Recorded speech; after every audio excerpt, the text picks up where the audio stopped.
Hi guys, it's Amy and you have found Amy Loves Crochet. When I started my channel, I was convinced that I would never be found, that I would be lost in the recesses. And so that's why I say you have found Amy Loves Crochet. I am sincerely appreciative of you being here and having clicked on my video. So thank you very, very much. I like to just talk like I'm talking with my friends about crochet, like we're just chit-chatting over a cup of tea, like my mom and her bestie did back in the day.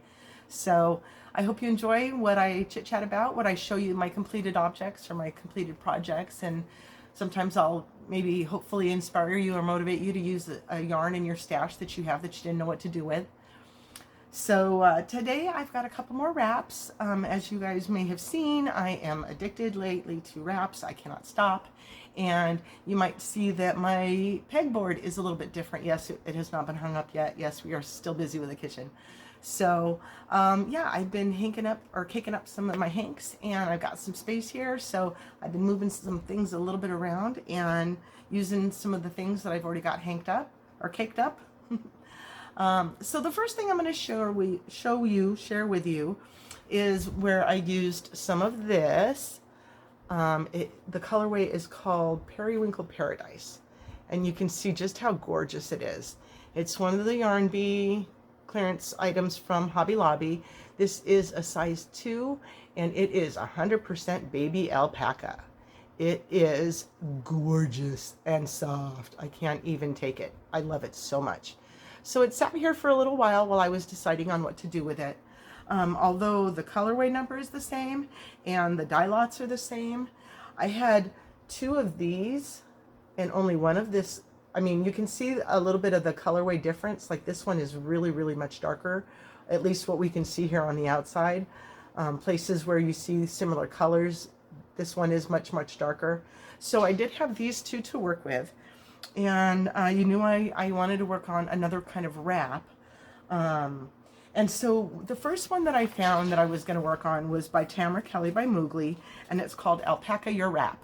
So I figured I couldn't find one more perfect to use with this yarn, right?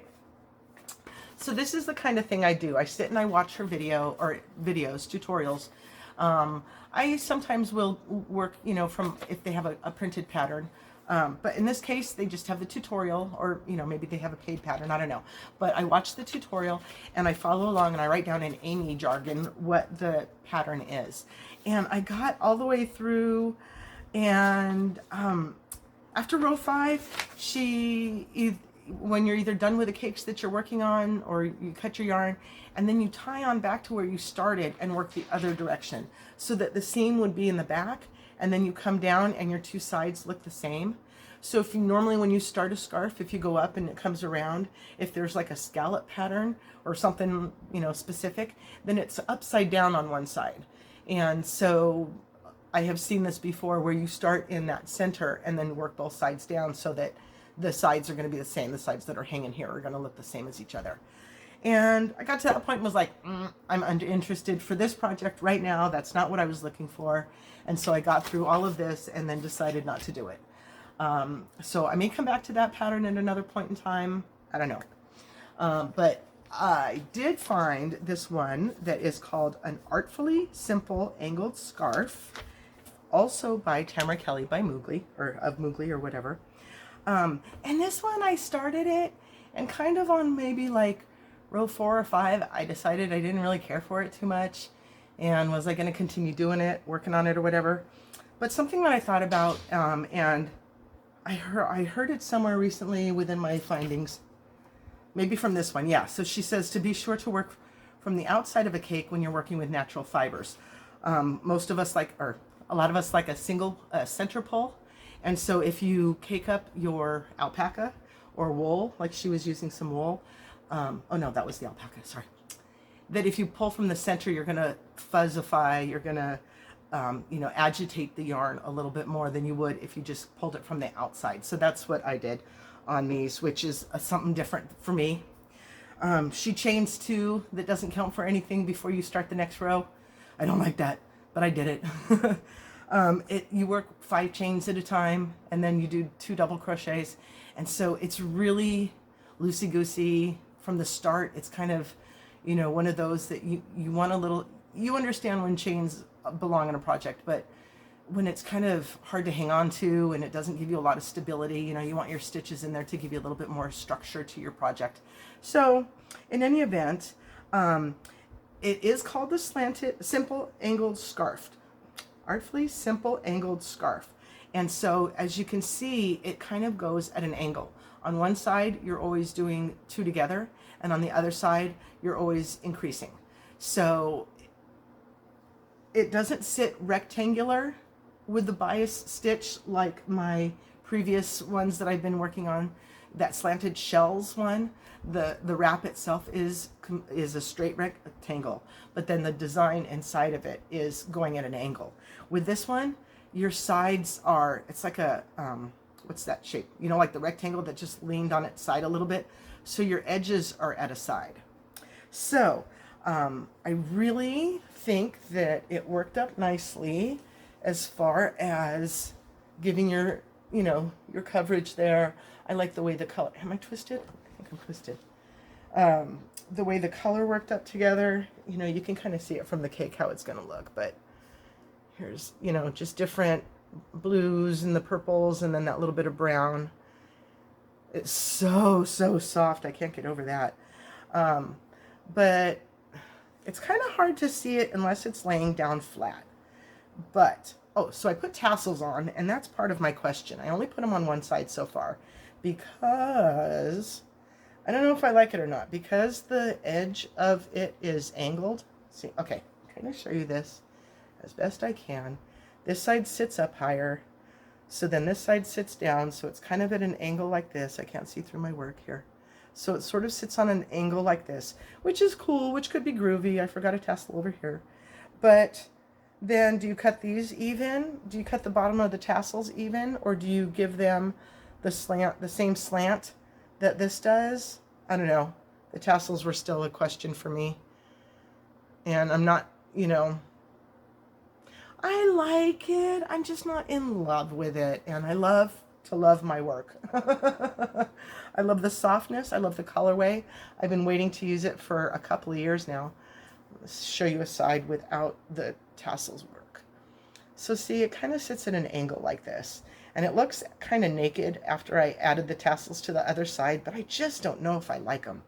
And I started to do like a single crochet border to give it some rigidity or some kind of structure, and I really didn't like that.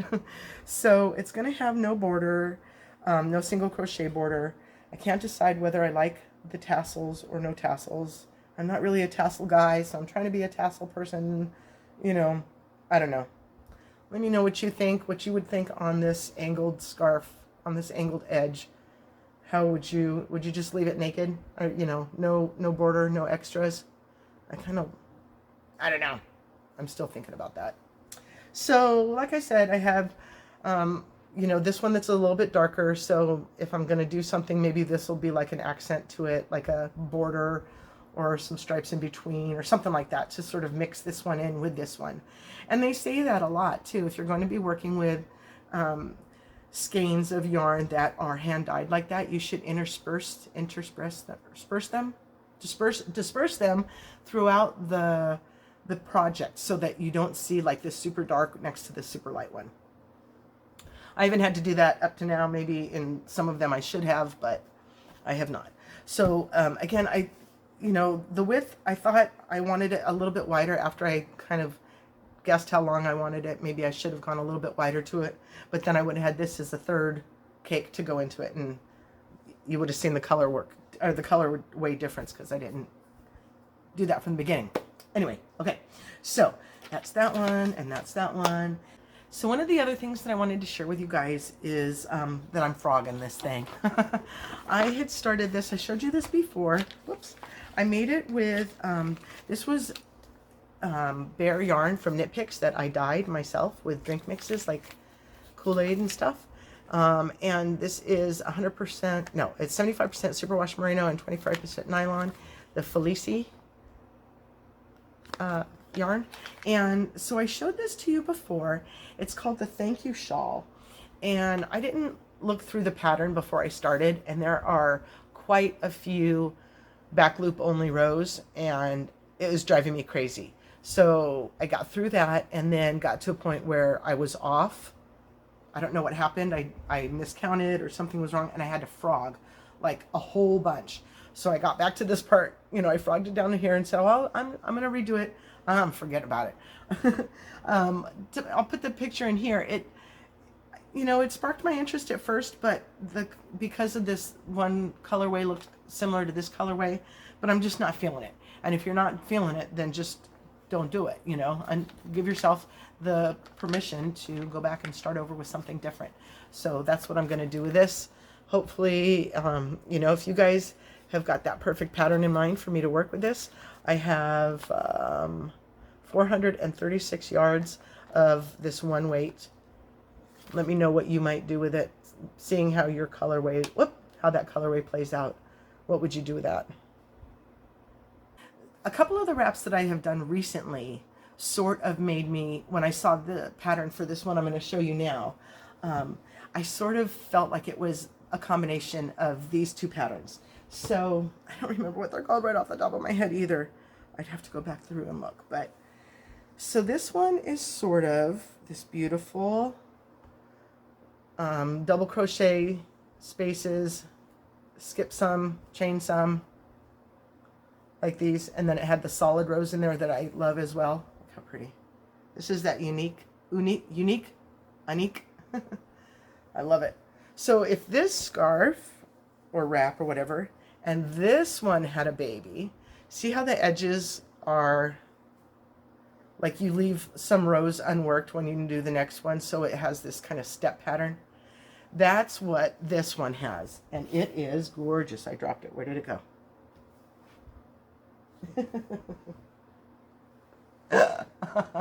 Okay, so what I did was, if you can't see, if you knew what was here before, they were 2 cakes of the Yarn Bees solid colors like these. This one is the green one that's called Hazel Basil. And see, it's got like some weird red spots in it. It's supposed to be like solid. There were some other places where it had some weird like purple. So I don't know if those are mistakes or what, but they're not in it enough to look like it was supposed to be there. So anyway, so I had 2 of these that were blue called Dark Denim, and they are a 1 superwash merino wool. I've got this much left. I didn't weigh it. It's just 2 little bits. But can you see how they're a little bit different? Like this ball had a whole lot more white or lighter color in it, and this one had a lot more dark ranges. I'm trying to show you together. Can you kind of see it like that? That's a good representation. They're a little bit different.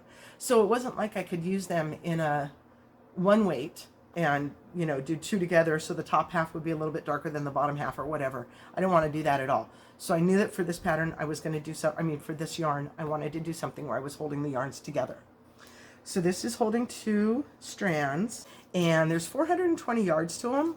So I couldn't do something like the slanted shells wraps. It takes between, 550 and 600 yards, and I only had the 420 of this one. So I knew putting them together and working it up to a little bit thicker was going to be my winning result. And I did block it. So it's a pretty simple pattern. I can't even lie to you about that. I mean, they're just some, let me show you this way. Double crochets, and then you've got the 3 rows that you do 2, and then you do some chains, and then on top of each other. So it's mindless for sure.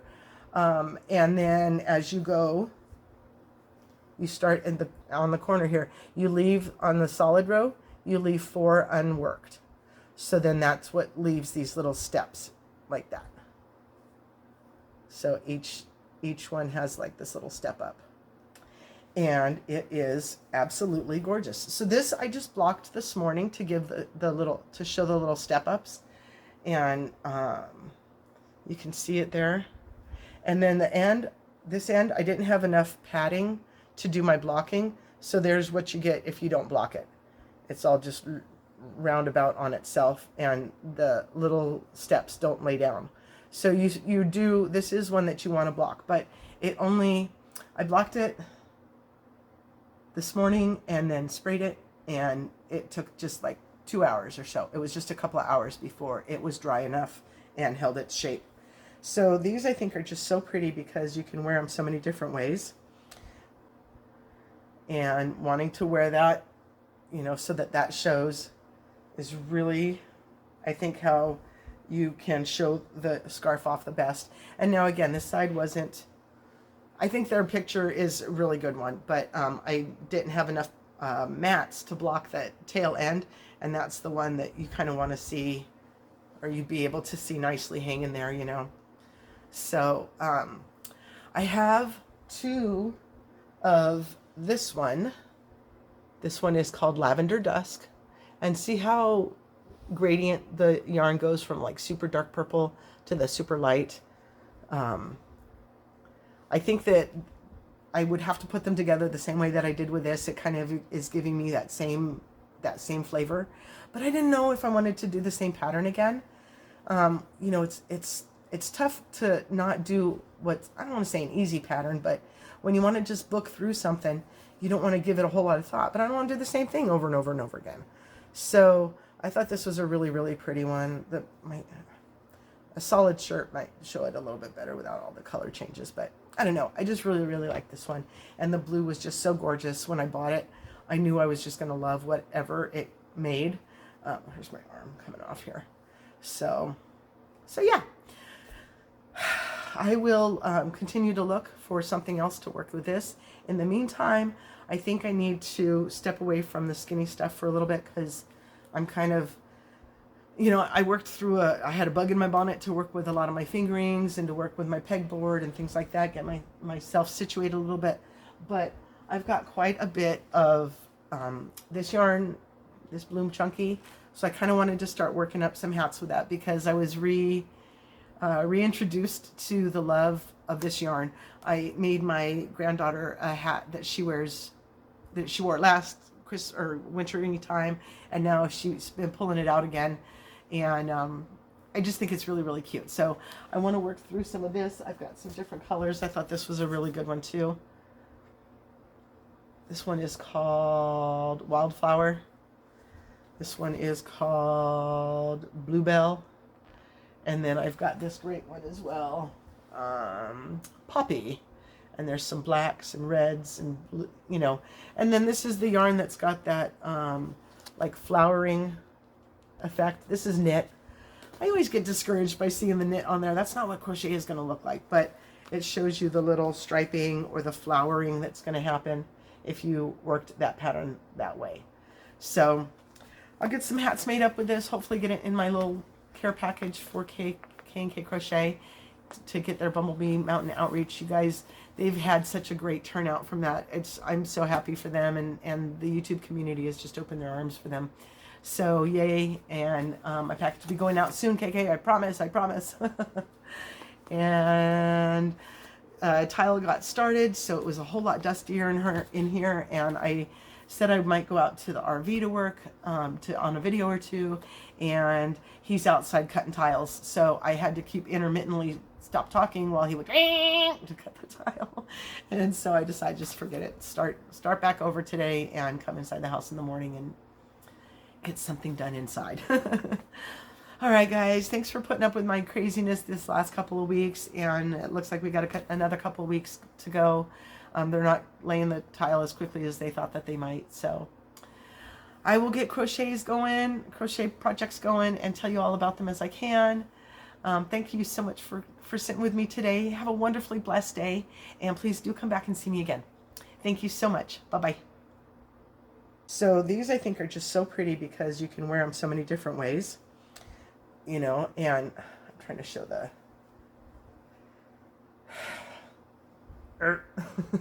this isn't working. So, you know, most of the time I could see it more so.